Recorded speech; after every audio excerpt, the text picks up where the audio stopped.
Hi viewers, welcome back to Mystery Media. The Pacific Ocean is the largest ocean in the world. It also covers about 1/3 of Earth's entire surface, and it's bigger than all of the land on Earth combined, except for a few scattered islands. This means that if you are ever unfortunate enough to get lost here, there's a very good chance that nobody will ever find you. There are so many factors that could end a life at any time, like storms, dehydration, starvation, sharks. No human could ever survive. We get to hear an extraordinary story of a man who survived 438 days in a small boat drifting 7,000 miles across the Pacific Ocean. If you liked this video, please hit the like button and subscribe to Mystery Media. Also press the bell icon to get notifications of new videos. Let's get into the video. Floating on the turquoise waters of the Pacific Ocean while staring at the moon sounds fun, doesn't it? How about doing that without food or water for over a year in complete solitude? There is only one person out there who did this and survived to tell his story.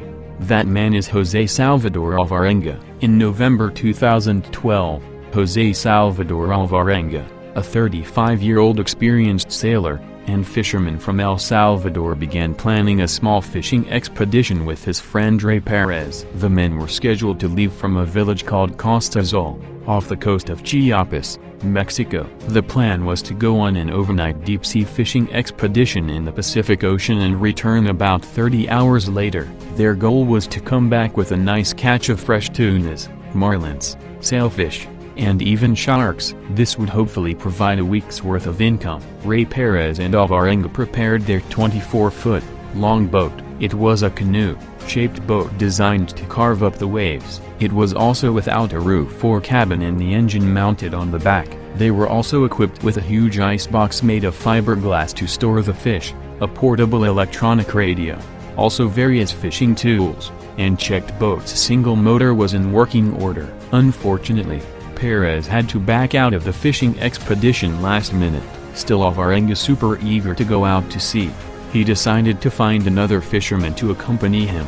He wasn't sure he would find someone in such a short time. Alvarenga started asking around to find the right man who was physically fit to endure the short but intense overnight fishing trip. With Rodriguez's company, a young fisherman named Ezequiel Cordoba, he agreed to the occasion sum of $50. Though he had never worked with Cordoba before, or even spoken to him, he is an inexperienced young man fit for the journey. But Alvarenga believed they would be fine because of his own expert experience. Judging by his years of experience, Alvarenga didn't think it would be a long or a particularly complicated fishing trip. He believed 30 hours was enough time to catch enough fish without having to spend too long out on the ocean. Anyway, the small fishing boat was low and uncovered and therefore unable to face any storms. They knew that a storm was coming near the area. He'd make enough money to survive for a full week. So, he decided to take the chance and travel. They didn't think it was necessary to check if all the electronic and technical devices on board were in perfect working order. The GPS wasn't waterproof and the two-way battery was half empty.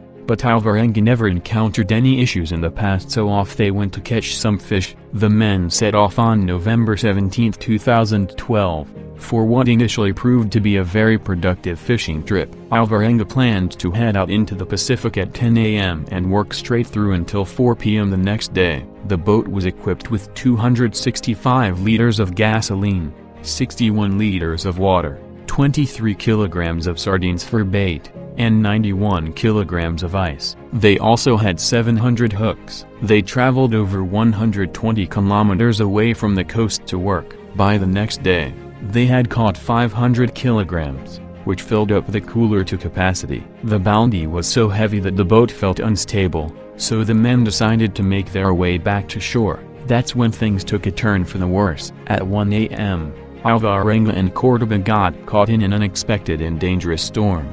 The two men soon found themselves battling 5-meter-high waves and 100 km/h winds. The storm hit them and was threatening to sink their boat. To make the boat maneuverable in the bad weather, they had to dump nearly 500 kilograms of fresh fish which they caught.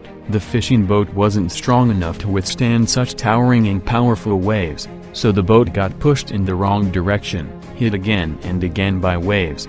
So their boat filled with water faster than they could empty it. Finally, Alvarenga pointed the boat toward his home port, Chocohuindal. They were only 24 kilometers away from the coast and could see mountains on the horizon, but then awful luck struck them and their motor died. But when the engine gave up on them, he also started to panic. Alvarenga immediately managed to send out an SOS to his boss on a two-way radio, without any paddle oars or sails. The strong wind began pushing their boat back out towards the ocean. Imagine the frustration that they must have both felt in that moment as they lost contact with the outside world.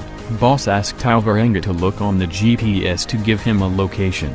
Cordoba discovered that the location tracking device wasn't functioning anymore. Seeing that the device wasn't waterproof, it must have gotten damaged in the storm. Their boss reported the emergency right away to the Chiapas authorities. A search boat was immediately sent out to find any trace of the missing men and gave up after 2 days, because without an exact location of their whereabouts, it proved to be very difficult to find the boat. Eventually, an airborne search team was launched, which spent about 48 hours looking for Jose Alvarenga's boat, but owing to poor visibility from the weather, the search was called off. 5 days later, the winds have already blown them 450 km off the coast before finally settling down. They were surrounded by nothing but ocean, and their boat was so small, they knew they probably would never be spotted from the air. The only likely rescue was by being spotted by another boat, but that was difficult, as the craft sat low in the water. They had no flare gun or any other way to signal for help,